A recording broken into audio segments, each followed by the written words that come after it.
జగన్మోహన్ రెడ్డి ముఖారవిందం ఈరోజు అసెంబ్లీలో చూద్దామంటే గాయబ్ జంప్. గురువారం రోజే తాడేపల్లి టు ఎల్హంక జంప్ కొట్టిన జగన్మోహన్ రెడ్డి. సజ్జలేమో కూర్చుని ఇక్కడ ముందు ఇల్లు కట్టింది మేమే, చంద్రబాబు నాయుడు కాదు, ఇటుక ఇటుక పేర్చి జగన్మోహన్ రెడ్డి శ్రమ కోర్చి బస్తాలు మోసి మూటలు మోసి దంపాదిచ్చిన డబ్బులతో ఇక్కడ ఇల్లు కట్టుకుంటే మేము అమరావతికి వ్యతిరేకమని అంటారేంటి? అయినా దీనికి ఒక చర్చ ఏంటి, డిస్కషన్ ఏంటి అని చెప్పి మాట్లాడుతున్నాడు. ఆ టాపిక్లోకి వెళ్తాను. ఈరోజు అసెంబ్లీకి ఎందుకు రాలేదన్న విషయం పైన కూడా వెళ్తాను. దాని ముందు జగన్మోహన్ రెడ్డి ముఖారవిందం నాకు ఎలా తెలుసో నేను చెప్తాను. ఒకానొకప్పుడు జగన్మోహన్ రెడ్డి ముఖారవిందం వాళ్ళ నాన్నగారు చనిపోయినప్పుడు ఎలా ఉంది? ఎడిటర్ వేయండి.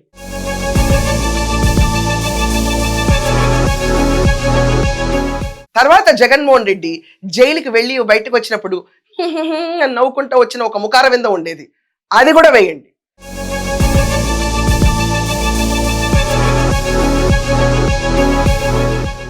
జగన్మోహన్ రెడ్డి ముఖారవిందం ఓడిపోయినప్పుడు తన ప్రెస్ మీట్ పెట్టినప్పుడు ఎలా ఉండేది?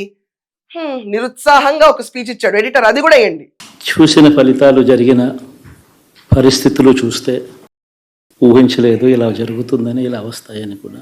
ఇది కాకుండా జగన్మోహన్ రెడ్డి ముఖారవిందం ఓట్లు అడుక్కునేటప్పుడు అక్క ఫ్యాను, అమ్మా ఫ్యాను, అయ్యా ఫ్యాను, ఆ ముఖారవిందం కూడా వేయండి ఒకసారి.